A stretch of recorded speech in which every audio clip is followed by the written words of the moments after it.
Hyunju sits in his office deep within the mansion. The room is dimly lit, illuminated only by the bluish glow of numerous monitors. Encrypted lines scroll across the screens, financial flows are tracked, and transactions are processed through shell accounts. His fingers glide silently across the keyboard, plotting yet another scheme. In this house, every room is equipped with surveillance systems. Every move is recorded. An atmosphere of constant danger and control permeates it. His face betrays no emotion, only cold concentration. Here, in the heart of his digital empire, he remains the same ruthless boss as he is in the real world. His every decision is a calculated move, every action part of a complex game where the slightest mistake costs lives. He rarely leaves this office, preferring to manage his criminal empire from behind screens. The house is not a refuge, but another fortified node in his web of power. The silence around him is deceptive. It conceals the constant work of a complex mechanism built on deception and force. Nothing breaks his concentration until he hears a soft rustling sound behind the door. His face is completely calm, but there is cold disappointment in his eyes. He just saw his maid, Kim Mi-hee, stealing his things. She put an expensive watch, a bottle of perfume, and exotic fruits from the kitchen into her bag. Hyunju didn't come out right away. He waited for her to finish. When he appeared in the doorway, the woman flinched. The bag fell from her hands. The stolen items scattered across the polished floor. She makes no attempt to justify herself. She knows you can't fool this man. "I'm sorry," she says quietly. Hyunju looks at her. He knows about her difficult husband. He knows there's not enough money. His house is overflowing with everything. One call from him would solve all her problems. But she didn't ask. She stole. Systematically and brazenly. "You're fired," he says evenly. "Pack your things." He sees her hands shaking. Before she leaves, he takes a thick envelope from the inside pocket of his jacket. "Take them. You need them." She takes the envelope slowly, not looking him in the eyes. "Why?" she whispers. "Because I don't want your husband to go hungry," Hyun replies. "Ju-dae. But remember, it all starts small. Then comes something bigger. People who steal trust little by little eventually want to steal it all. It would be better if you just asked." Mi-hee leaves. Her shoulders are hunchinged. She is burning with shame. A few hours later, Hyunju is sitting at his desk. He's conducting an interview. News of his dismissal spread quickly. There are plenty of people in town who want to work for him. Everyone knows he pays handsomely.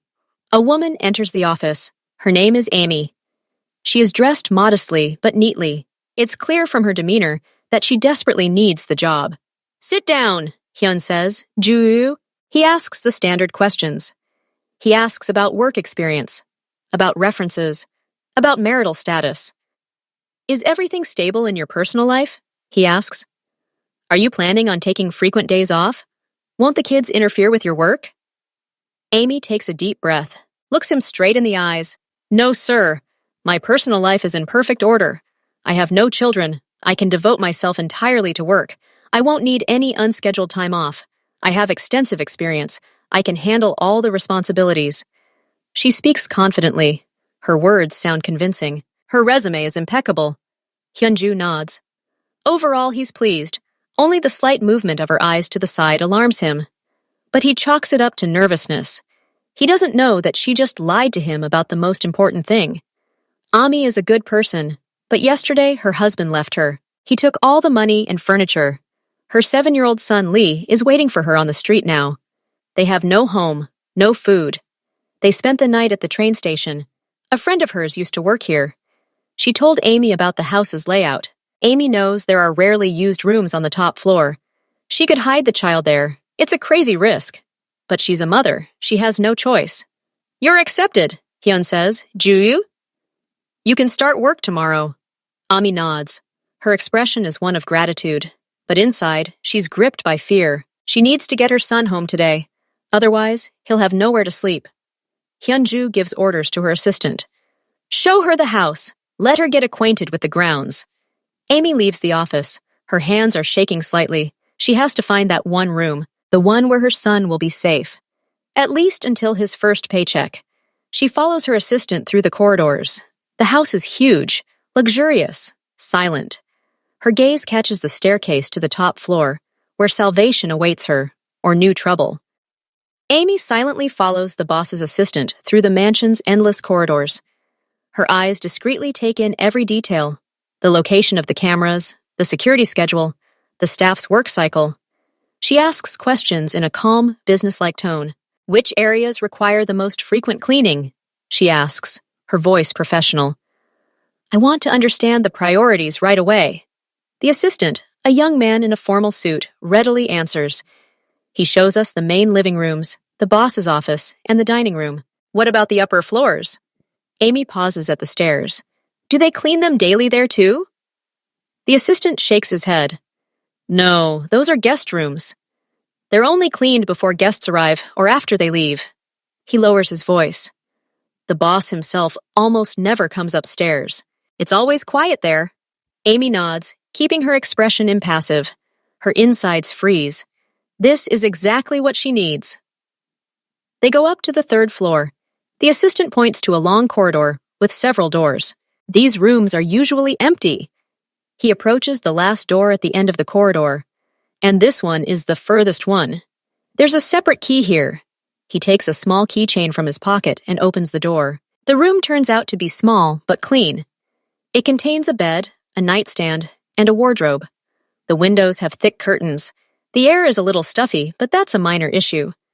Perfect, Amy thinks. But out loud she says, I see. So, I only clean here on special orders. The assistant confirms. They go down. Amy heads to Hyun's office. Ju. She finds him collecting documents. Sir, I've familiarized myself with the area. I'm ready to report for duty, she says clearly and confidently. Hyunju nods, not looking up from her papers. Okay. I have urgent matters to attend to. I won't be back until nightfall. He leaves the office without looking at her and leaves the table. Amy's heart is pounding. This is incredible luck. She has a few hours. She walks out into the hall and sees the staff heading to the cafeteria. It's lunchtime. She has an hour. Amy approaches one of the guards. I haven't fully studied the layout yet. I'll go over it again while everyone's busy. The guard nods indifferently. Her explanation sounds logical.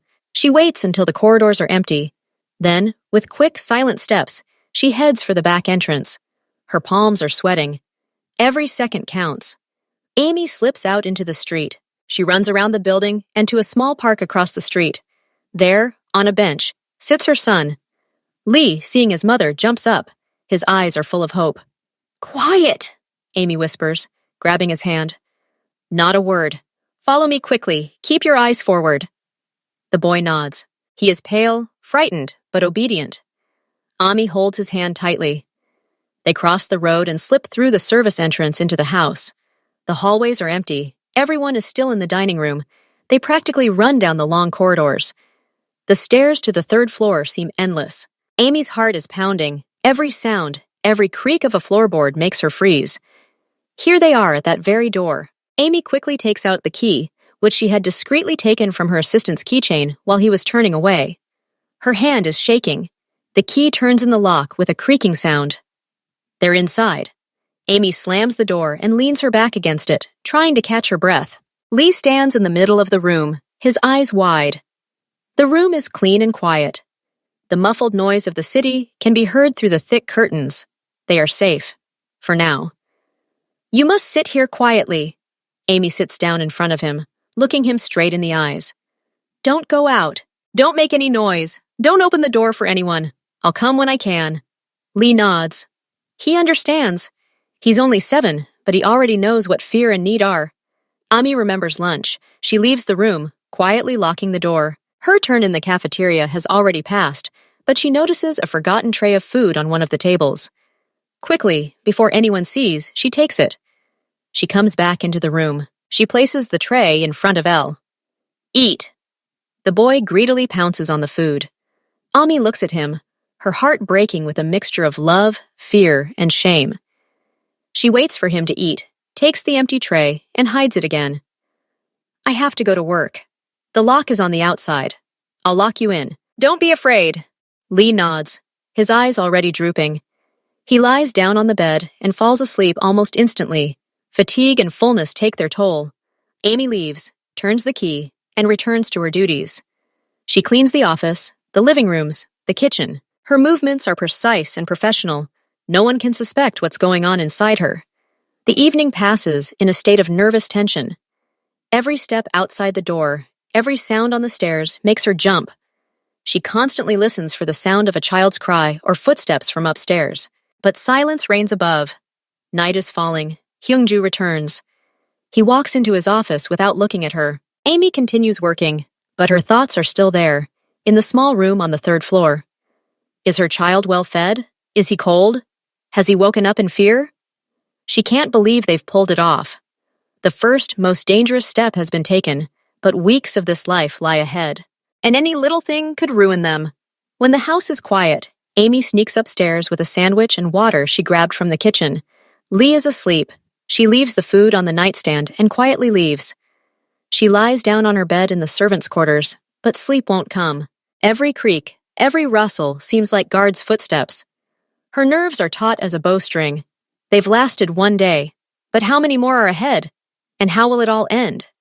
Hyun-ju returned late. The entire house had already fallen into the silence of the night, except for Amy, who was still polishing the banisters of the main staircase until they shone. Hearing his footsteps, she straightened up and put down her rag. "Did you have a normal day?" His voice rang out unexpectedly loudly in the silence.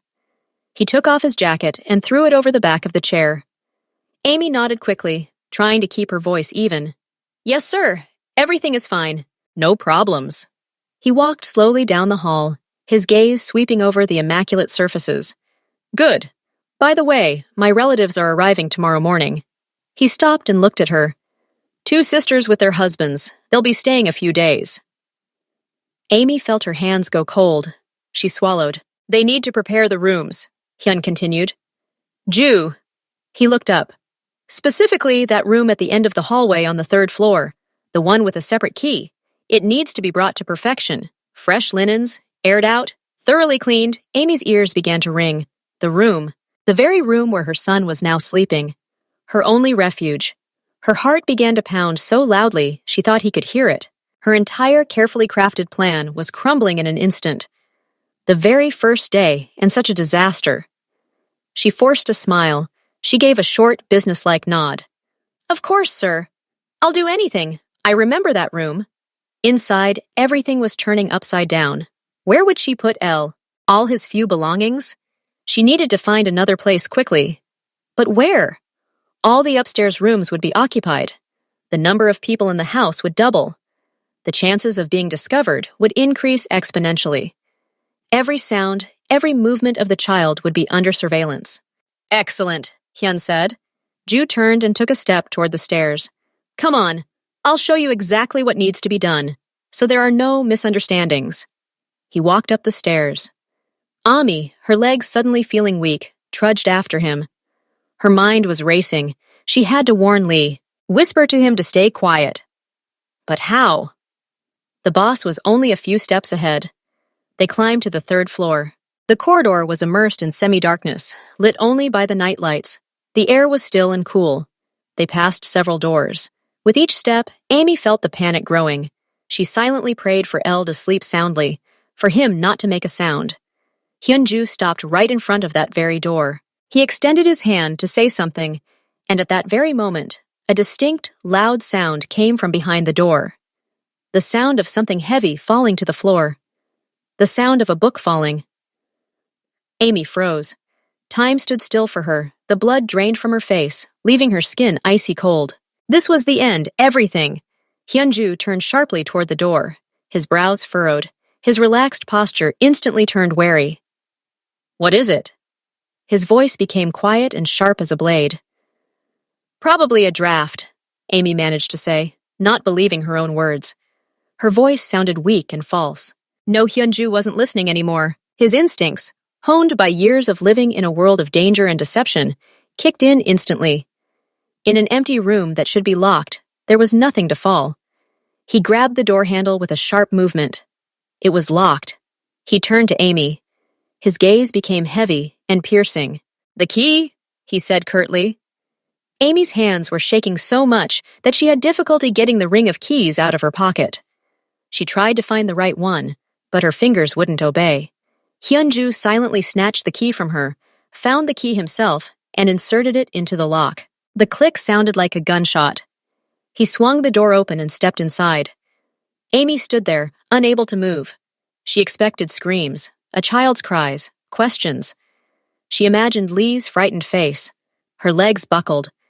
The room was plunged into darkness. Hyunju flicked the switch. Light suddenly flooded the space. Amy closed her eyes. But nothing happened. Not a sound. She forced herself to open her eyes. Hyunju stood in the middle of the room, slowly looking around. His gaze slid over the neatly made bed, the empty nightstand, and the closed closets. A small reference book lay on the floor next to one of the closets, apparently originally on its top shelf. Nothing else. Lee was nowhere to be seen. Hyunju walked further and peered into the small adjoining closet. It, too, was empty. He bent down, picked up the book, and placed it on the nightstand. His face remained inscrutable. "A draft," he repeated her words, a hint of mockery in his voice. He glanced around the room again, then walked back out into the hallway. They must have locked it wrong last time. The vibration knocked the book over. Amy nodded silently. She couldn't make a sound. Only now did she notice that the door of one of the built-in closets wasn't completely closed. A narrow gap remained, and in that gap, in the darkness, for a split second, she saw the glint of two frightened children's eyes. Lee was there. He'd hidden. He'd heard footsteps, and had gotten there in time. The relief that washed over her was so strong that she felt dizzy again. She could barely stay on her feet. Hyunju seemed oblivious to her condition. He became businesslike again. "So, as I said, my older sister will be staying here. She needs peace and quiet. The bed linen is to be black and silk. The water is to be changed twice a day. Only white lilies are to be used in the vase. Nothing else." He turned and walked further down the hallway, pointing out other rooms and giving directions. Amy followed him like a robot, nodding and repeating his words. She couldn't comprehend anything. Her thoughts were there, in the dark closet, where her little son trembled with fear. Finally, Hyunju finished. "Is everything clear?" he asked, descending the stairs. "Yes, sir. Quite clearly," Amy replied, and this time her voice sounded almost normal.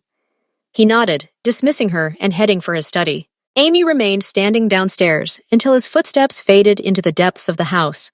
Then, trying not to run, she went back upstairs. She didn't enter the room, but merely paused by the door, listening. From behind the door came the soft, barely audible whisper of a child. "Mom, are you there? I didn't mean to. I was just looking at a book and dropped it." Amy pressed her palm to the door, as if she could convey her relief through the wood. "Quiet, sweetheart," she whispered through the crack.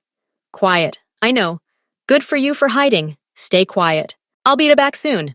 She tore herself away from the door and walked slowly away. The first assault had been withstood, but tomorrow would be the real battle. And she didn't even know from which direction the next attack would come. Amy stood in the middle of the room on the third floor, listening to Hyun's fading footsteps. "Ju!" When the sound of his footsteps finally faded, she leaned her forehead against the cool surface of the door, trying to stop her knees from shaking. The crisis had been temporarily averted, but now she faced a new, almost impossible task. She turned the key and quietly entered the room. The closet door immediately opened, and Elle slipped out. His face was pale with fear, his eyes full of tears. "Mom, I was very scared," he whispered, hugging her legs. Ami crouched down in front of him, hugging him tightly. "I know, honey, I know. You did the right thing by hiding. You're a true hero." She pulled him away to look him in the eye. "But right now we need to pack our things quickly. We can't stay here."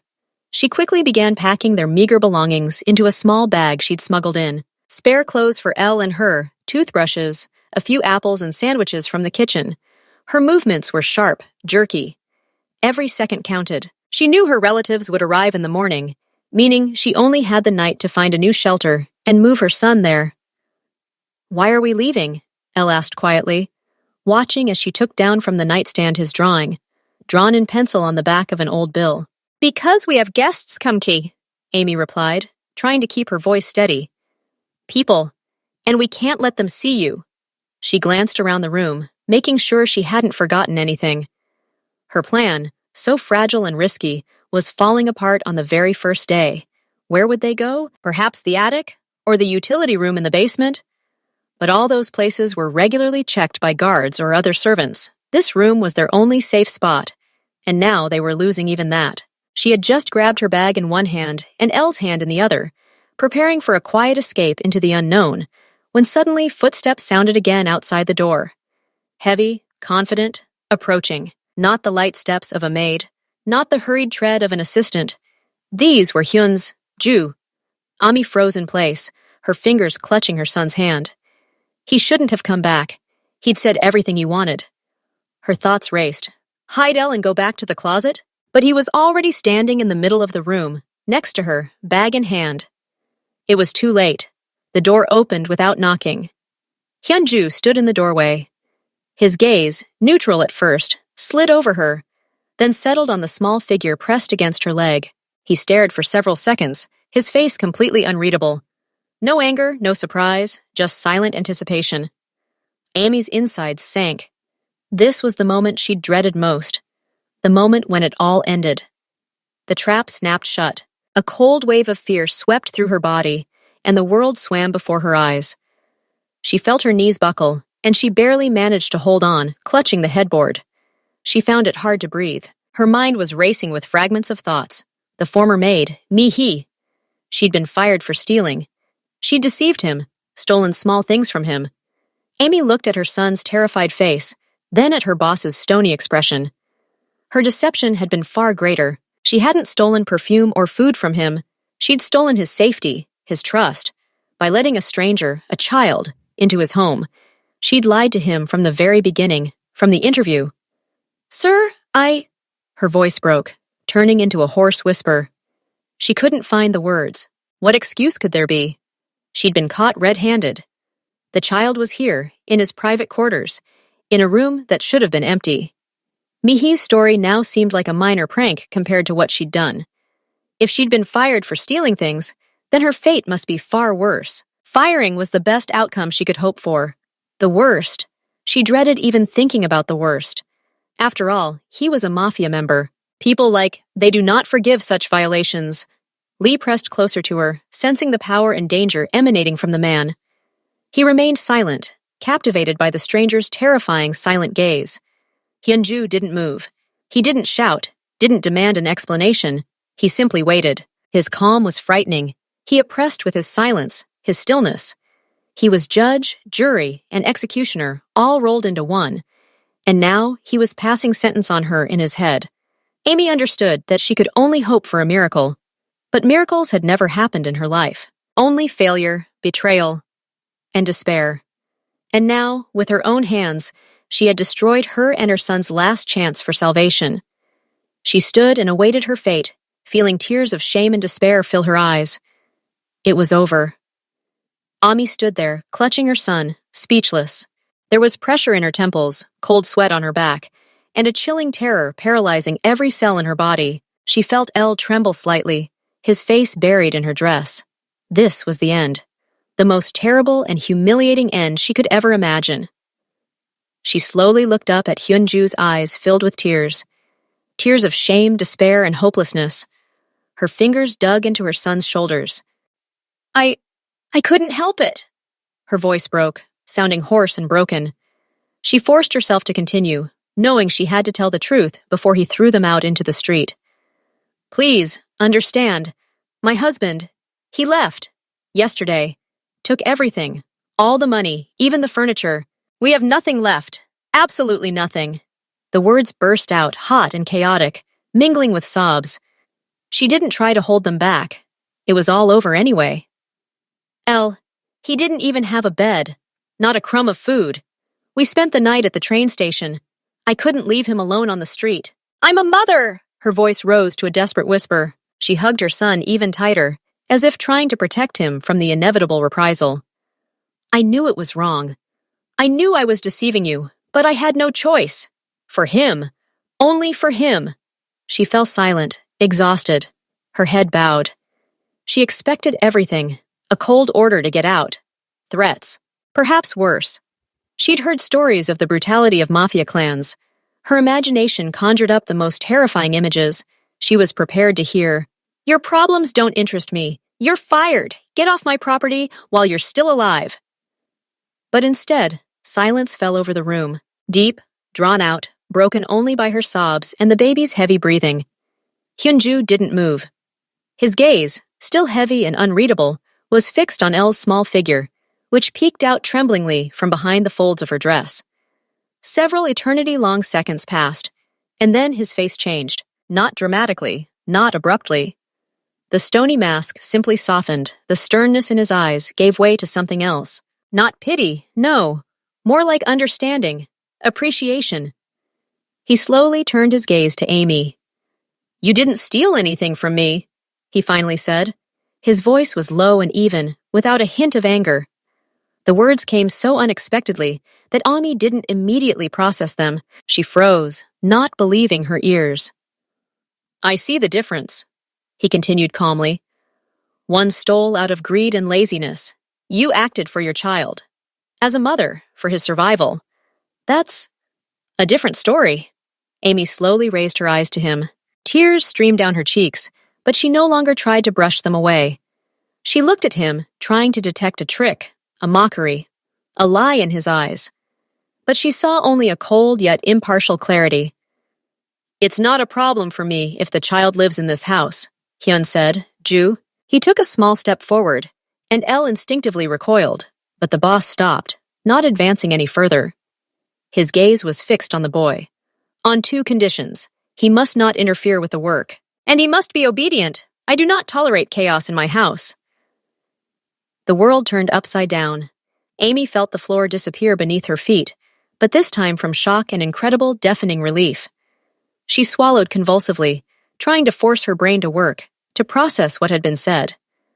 "Sir, She shook her head, wiping her face with the back of her hand.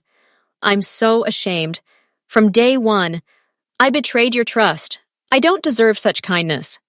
"Kindness has nothing to do with it," he corrected her, his voice for the first time taking on a note of his usual businesslike firmness. "I value loyalty, and a mother's devotion to her child is the strongest of all. You risked everything for him. That commands respect." He, a mafioso, a man from a world where cruelty and deceit reigned, spoke to her of respect. It seemed that all her notions of the world were crumbling in an instant. He was human, far more human than her own husband, who had abandoned them to their fate. Relief, hot and all-consuming, washed over her in a wave. She burst into tears again, but this time they were tears of happiness, of liberation from the monstrous burden of fear. "Thank you," she whispered, and it was the only word she could find. "Thank you so much. I promise we won't be a burden. I'll get my paycheck, buy him a bed, food, and we'll move out right away. We'll find our own place. I don't want to abuse your understanding." She spoke quickly, excitedly, wanting to prove to him that she had no intention of living off him, that she was honest. Now that the fear had passed, she was filled with gratitude and a desire to make things right. Hyunju listened to her, his head tilted slightly to the side. When she finished, he slowly shook his head. "There's no need for that," he said simply. Amy fell silent, staring at him. "I said I had no problem with the child being here. It wasn't a temporary solution." His gaze became piercing, looking directly at her. "I want you both to stay, you and your son." She opened her mouth to speak, but found no words. Her mind refused to comprehend. And then he spoke words that turned everything upside down once again, words she couldn't have imagined even in her wildest imagination. "Moreover," Hyun continued, Ju, and his voice took on a strange, unfamiliar softness. "I want you to become my wife, and your son, to become my son." A complete, deafening silence fell over the room. Amy held her breath. She stared at this powerful, dangerous, incomprehensible man, trying to find any hint of a joke, any cruel play in his face, but his expression was absolutely serious, determined. He wasn't just offering her a roof over her head. He was offering them a name, a family, protection, everything she couldn't give her son herself, everything she couldn't even dream of. It was madness, swift, blinding, terrifying madness. But in her shattered world, where fear was her only support, this madness seemed like the only salvation. Like a miracle she had already stopped believing in. 3 weeks passed, 3 weeks of silence, order, and a strange, unfamiliar calm. Les' room was no longer a secret refuge. It was now his room, with a new bed, toys that Hyunju brought back the drawings on the walls with a single, discreet nod to his assistant. Fear gave way to timid hope, and then to quiet joy. Amy carried out her duties with redoubled zeal, but now her work was no longer burdened by lies. She could openly visit her son to make sure he was okay.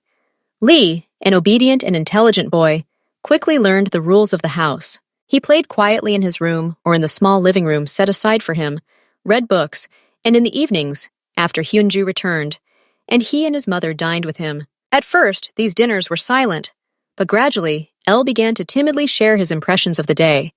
And Hyunju listened, nodding, his stern face occasionally softening with a barely noticeable smile. And then the day came for the relatives to arrive. The house was spotlessly clean. Ami personally checked every detail. She was nervous, but it was a different kind of nervousness. Not fear of being exposed, but a desire for everything to go perfectly for the man who had shown them such unparalleled generosity. Hyun's sisters arrived first. Ju and her husbands. The air filled with ringing voices, laughter, the sounds of kisses and greetings. The house, usually so silent and stern, came alive. Ami watched this, standing to the side in the shadows of the corridor, ready to fulfill any wish at any moment. She saw how Hyunju, always reserved, hugged his sisters and clapped his brothers-in-law on the shoulder. He seemed different, lighter, more human. That evening, the entire family gathered in the large dining room around a long oak table. The table was laden with exquisite dishes, and the aroma of expensive tea and sweets hung in the air. Amy and the other servants served the meal discreetly. The conversations flowed smoothly, discussing business, mutual acquaintances, and family news. And then, when one of Hyun's sisters, Ji-eun, asked about his plans, whether he was finally thinking of settling down and starting a family, and there was a short pause in the dining room, Hyunju slowly sipped from his porcelain cup. His gaze was calm. He set the cup on the saucer. The ringing sound of porcelain on porcelain sounded especially loud in the silence. "You're late with your question about the family," he said in an even, weighty tone that captured the attention of everyone present. All eyes turned to him. The sisters stopped chewing, and the brothers-in-law leaned forward curiously. "I've already found my family," Hyun continued. "Ju." He looked up, and his gaze, firm and clear, found Amy, standing by the buffet. He made a slight but unambiguous gesture, inviting her to come closer. Amy's heart skipped a beat, then started beating wildly. She stepped into the center of the room, feeling dozens of surprised eyes watching her. She was dressed in a simple yet elegant dark dress, her hands clasped in front of her to hide her trembling. "Amy is not just my housekeeper anymore." Hyun's voice, Ju's tone, was commanding, and brooked no argument. "She's my fiancée. In a month, she'll be my wife." Complete silence reigned in the dining room. A bird could be heard flying past the window. The relatives' faces expressed shock, incomprehension, and their attempts to quickly process what they had just heard. And then Hyunju turned toward the door and beckoned to Lee. The boy, dressed in a new suit, timidly entered the dining room. He approached his mother and firmly grasped her hand, looking sheepishly at the strangers. "And this is Lee," said Hyun. Ju, and for the first time, a warm, almost paternal tone entered his voice. He extended his hand, and the boy, after a moment's hesitation, approached him. Hyunju placed his large hand on his shoulder. "My adopted son." The effect was like an explosion. Ji-eun gasped, covering her mouth with her hand. Her husband cleared his throat. The other sister, So-yeon, widened her eyes. "Hyungju, but it's so sudden," Z began. But her brother stopped her with one look. "The decision has been made. Final and irrevocable," he said, his tone leaving no room for debate. "I present to you my future wife and my son. I expect you to welcome them into our family with the same respect you have shown me." There was another pause, but this time it was broken by Lee. Embarrassed by everyone's attention, he whispered, looking at Hyunju. "Dad, can I go? My drawing isn't finished." The word "dad," spoken so naturally and sincerely, hung in the air, and something softened on the relatives' faces. "So?" Yan was the first to smile. "Of course you can, darling," she said warmly. Then she raised her glass. Her gaze met Amy's, and it was filled with not only curiosity, but also budding acceptance. Well, Hyungju, Ami, Lee, and for your family, for your happiness. One by one, at first hesitantly, then with increasing confidence, the others raised their glasses. The ice was broken. Later, when the official part of the dinner was over and the relatives had dispersed to their living rooms, Ji-eun walked over to Amy, who was helping the servants clear the table. He was never happy, Sister Hun said quietly. Ju, looking at Ami inquiringly, but without hostility. His life has always been a battle. Loneliness. If you can change that, then welcome to our family. Amy nodded, a lump forming in her throat. She looked out the window where Hyun was on the terrace.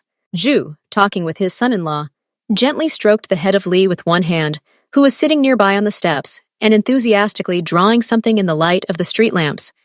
They weren't just saved. They found a home. And most importantly, they found a family. And in this new, unexpected world full of hope, her son would never again be hungry or afraid. He would be just a child, a son, Hyunju. 2 months have passed since the day Hyunju declared Ami and El his family. An unusual but lasting harmony reigned in the house. In the evenings, the three of them dined together, and Hyunju listened with genuine interest to Lee's stories about school events. Ami blossomed, her face losing traces of constant fear and fatigue, and a light appeared in her eyes. One evening, while helping Ami set the table, Lee shifted awkwardly and nearly dropped a crystal decanter. The boy's sharp, frightened gaze, his instant reaction to duck as if expecting a blow, pierced Hyun. Ju was sharper than any knife.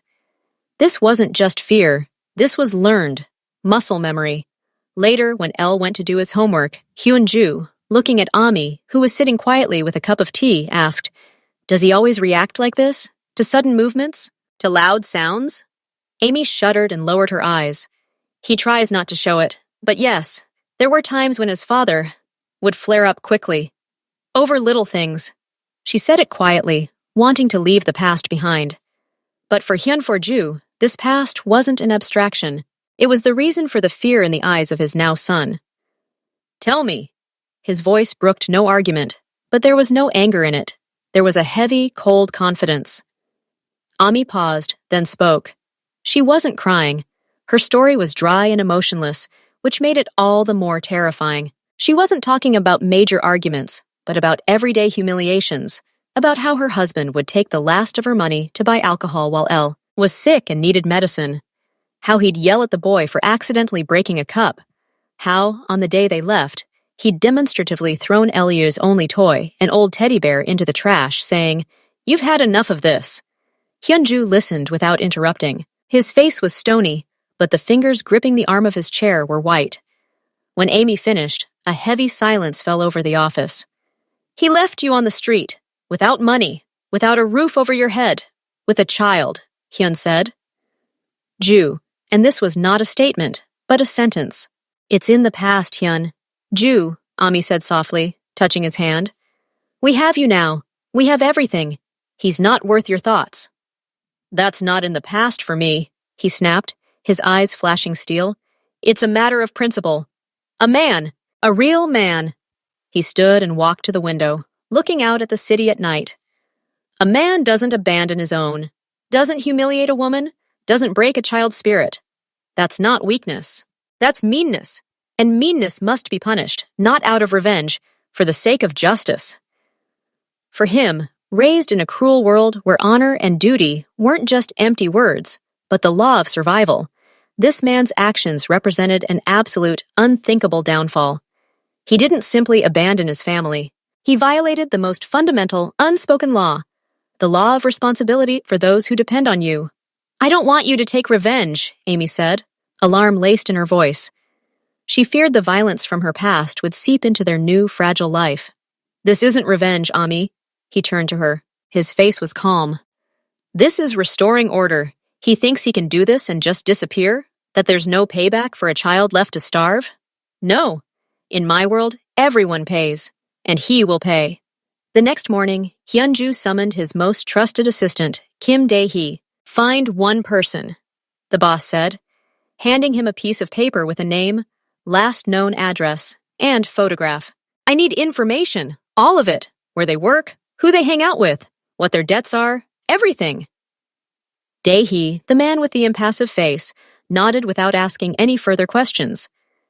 It will be done, boss. The investigation took less than a week. The information Dae-hee provided was exhaustive.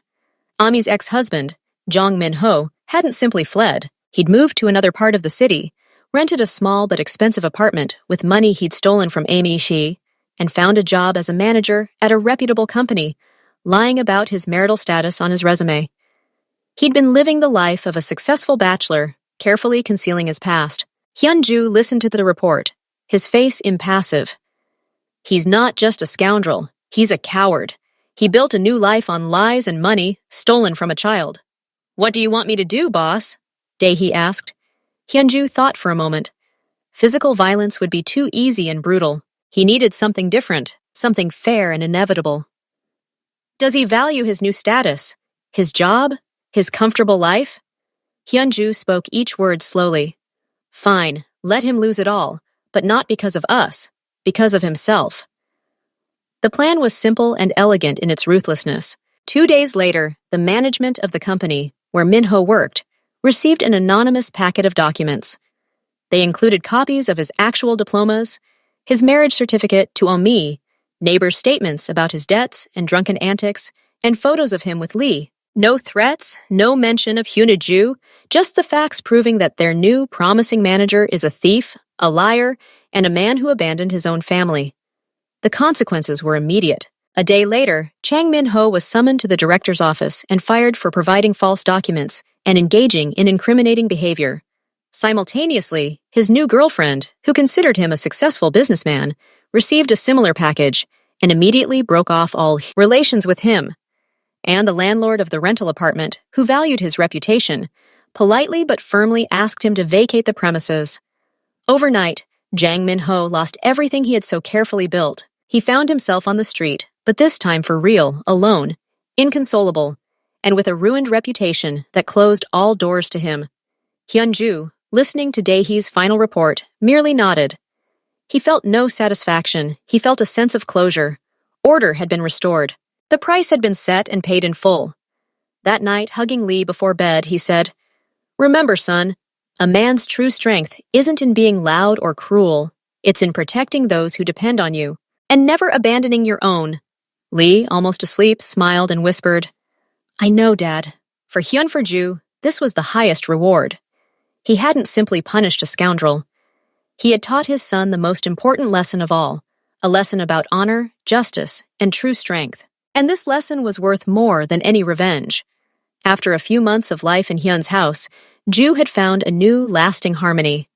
But one evening, watching Lee proudly show him her school project, Hyun-ju felt an unusual unease. Happiness turned out to be a fragile construct that needed to be protected not only from external threats, but also from the ghosts of the past. The next morning, he summoned Kim Dae-hee. "That man," the boss said, looking out the window. "I need complete information. Where he is, how he lives, who he associates with." Dae-hee nodded silently. He had long since prepared a dossier. Jang Min-ho, Ami's ex-husband, didn't just disappear.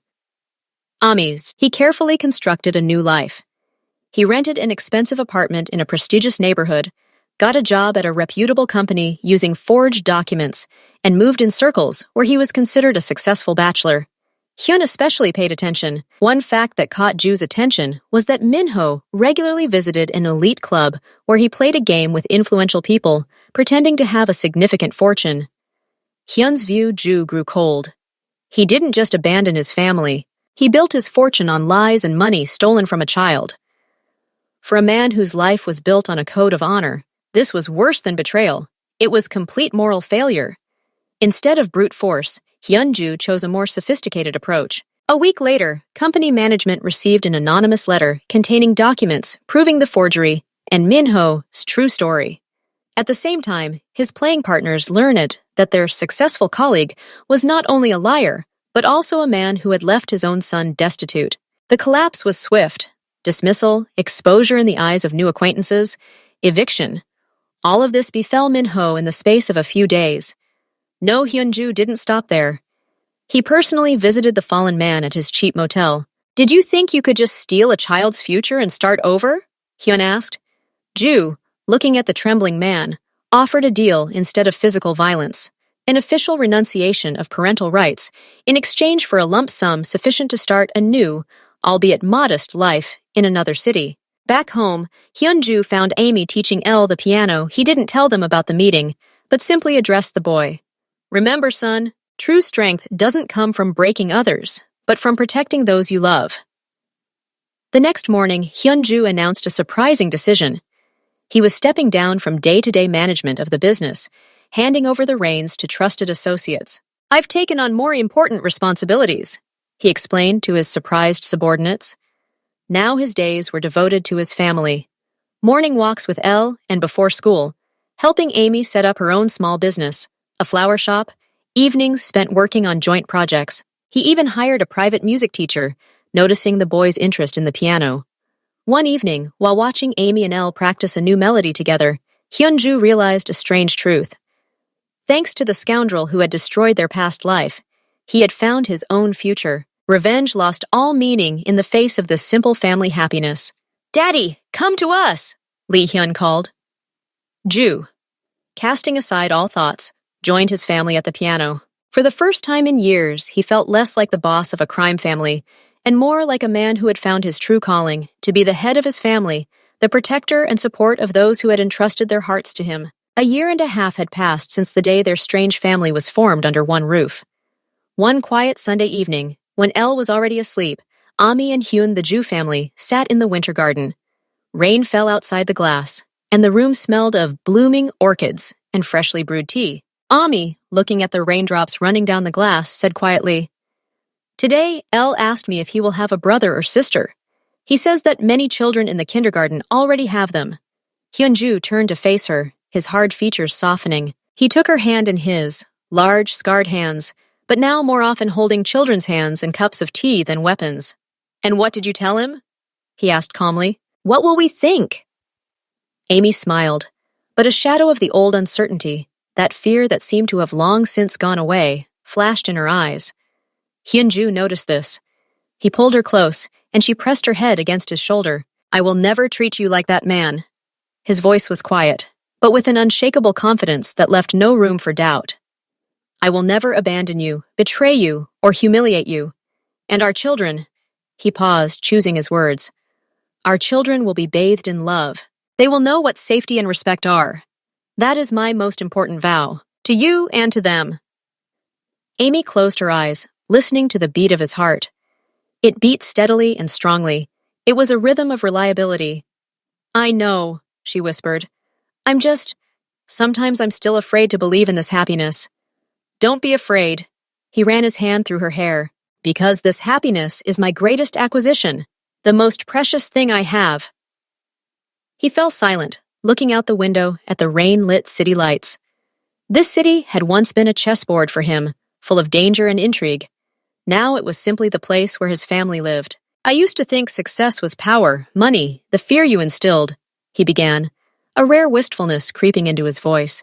I built an empire, thinking it was my legacy, but it was an empty, cold edifice, until you and Elle walked into my home. He hugged her tighter.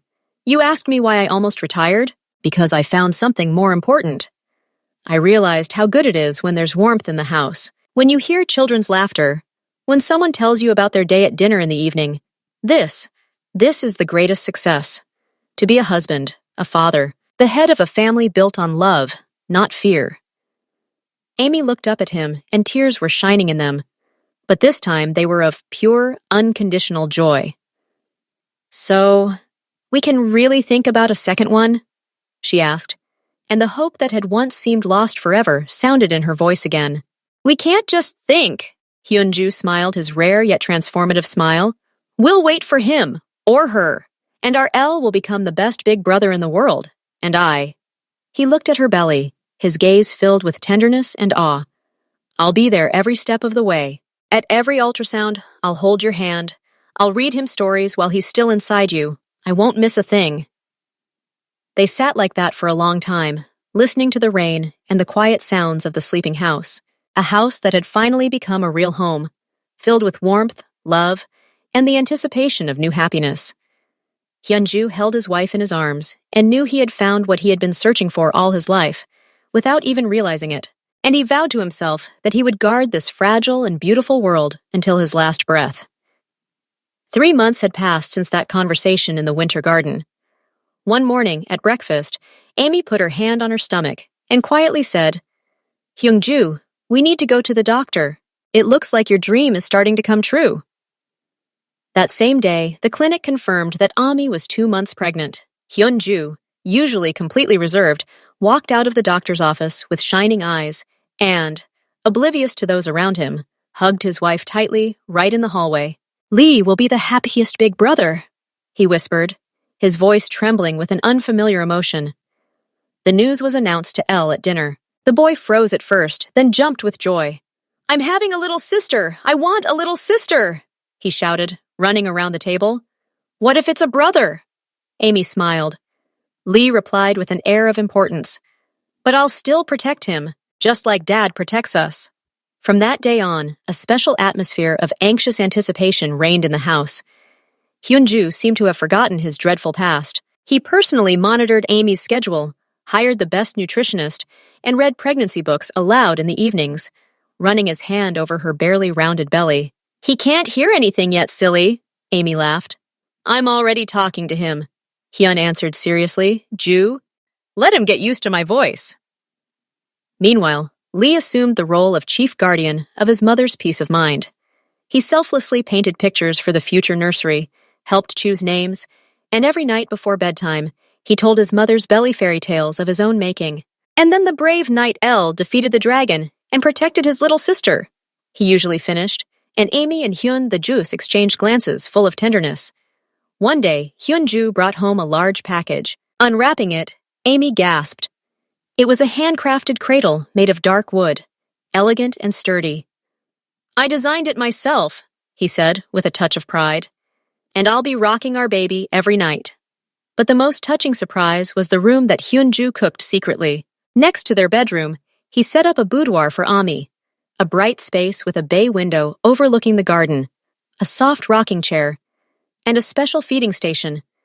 An ultrasound photo hung on the wall, and on a shelf stood the first tiny booties Lee had bought her. "This is your refuge," he explained, "where you can rest when you're tired, where the 3 of us, the 4 of us, will spend time together." However, one night, the silence was broken by a call from Dae-hee Hyun-ju, frowning, walked into the office. It turned out that one of his old enemies, having learned of Ami's pregnancy, had tried to use proxies to contact the family in order to blackmail Hyun-ju. But instead of becoming enraged, Hyun-ju remained icy calm. "Take care of this, Dae-hee, forever, but without unnecessary noise. Not a single shadow must fall on my house." The threat was nipped in the bud, and Amy never knew about the late-night call from Hyun. Ju returned to the bedroom, lay down next to his wife, put his hand on her stomach, and fell asleep with one thought.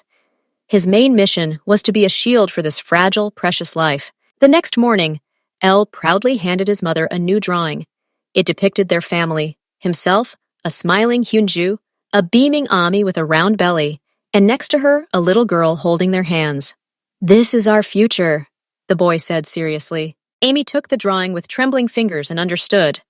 Despite all the past storms, they had finally found a safe haven, and this child, whom they had so longed for, would be born into a world full of love and protection, everything she herself had been deprived of as a child.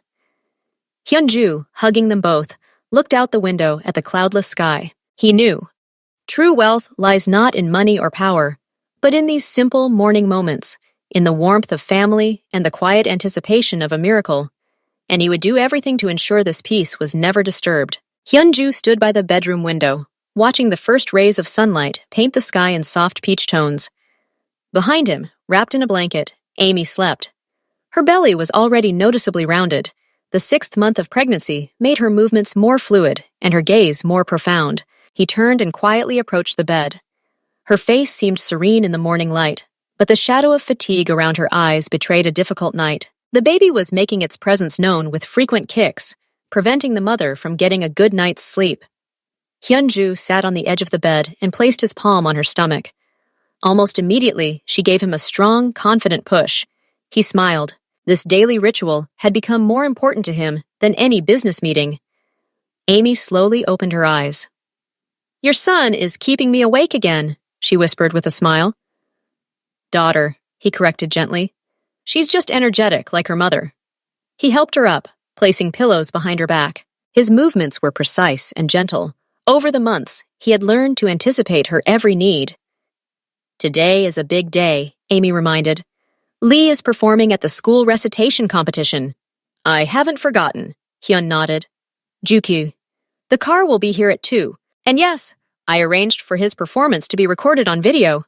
She looked at him tenderly. This formidable man, who had once inspired fear in the entire city, was now discussing the school events program with touching seriousness.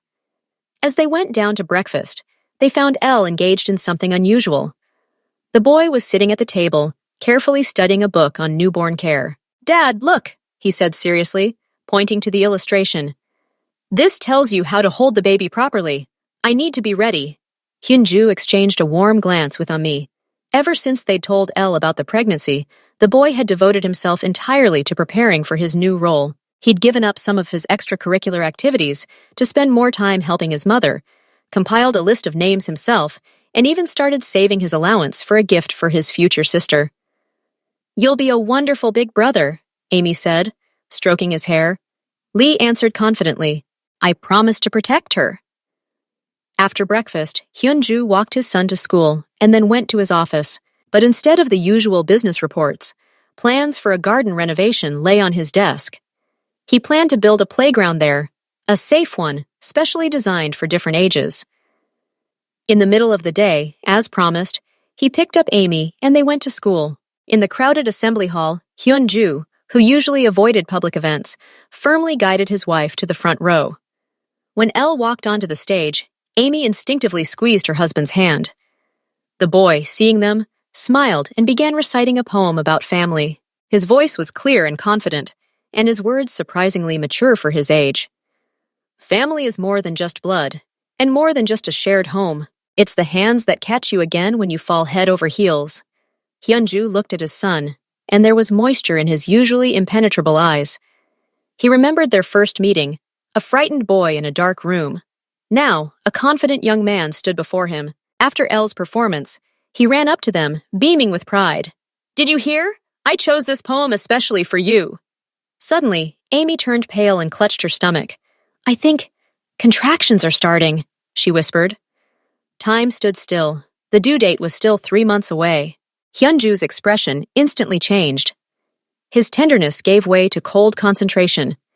He supported his wife with one hand, while with the other, he was already dialing his doctor's number. "Don't be afraid," he said firmly, looking into her frightened eyes. "Everything will be fine. I promise." The hospital was ready for their arrival. Top specialists were already waiting in the maternity ward. Ju, ignoring the protocols, walked with Amy into the ward. For 12 hours, he didn't leave her side. He held her hand, wiped the sweat from her brow, and whispered words of encouragement. When the doctors mentioned a possible cesarean section, his voice didn't waver. "Do whatever it takes. Save them both." The birth was difficult but quick. When their daughter's first cry was heard, Hyunju exhaled for the first time in hours. He looked at Amy, exhausted but radiant, and pressed his forehead to her hand. "A girl," the doctor said, handing him a tiny bundle. Hyunju picked up his daughter with incredible care. The baby weighed less than 2 kilograms, but she was breathing steadily. Her tiny fingers gripped his with unexpected strength. "So-yun," Amy whispered, looking at them. They had chosen the name together, innocent and kind. Lee stood there, holding a huge bouquet and looking frightened. Ju walked up to him and, without letting go of his daughter, sat down at the boy's level. "Meet your sister," he said quietly. Lee carefully touched the tiny hand. "She's so small. I'll protect her." "We both will," Hyun answered firmly. "Ju?" A week later, their unusual family was reunited at home. So-yoon's room was ready, warm, cozy, with a cradle, which Hyunju made it with his own hands. On the very first night, Amy was awakened by quiet sounds. Walking into the nursery, she found a touching picture. Hyunju sat in a rocking chair, holding his daughter on his chest, and El slept on the floor nearby, covered with a blanket, his hand on his father's leg. Seeing her, Hyunju smiled. She didn't want to fall asleep alone. We decided to keep her company. At that moment, Amy understood. Their family had endured fear, deception, and danger to find this simple happiness. And each of them, from the smallest to the strongest, would cherish this miracle. Hyunju looked at his sleeping son, his daughter on his chest, his wife in the doorway, and felt complete peace. Finally, there was something more important in his life than power and control. Something worth living for. Evening had fallen over the mansion, filling the living room with a cozy twilight. The air was filled with the aroma of freshly brewed tea and the cookies Amy had baked earlier that day. They sat together on the sofa, cuddled close, watching Elle carefully arrange a puzzle on the carpet. "Sometimes I still dream about those first days," Amy said quietly, staring into the fireplace. "How I trembled with fear when I led Elle into that room upstairs. Every rustle seemed like the footsteps of a guard. And I remember you standing in my office during the interview. Your eyes give you away. They were always too honest to lie." His hand rested on her shoulder, his thumb slowly tracing the fabric of her blouse. "When you found us, I was sure it was all over." She turned to him, her eyes glittering in the dim light. "Why didn't you throw us out then?" "Because I saw in you not a thief but a mother, and in this boy—" He nodded toward Elle, and "I saw someone worth protecting. In my world, that's what matters most." Lee looked up from his puzzle. "And I remember when you bought me that first car and told me it was my home now."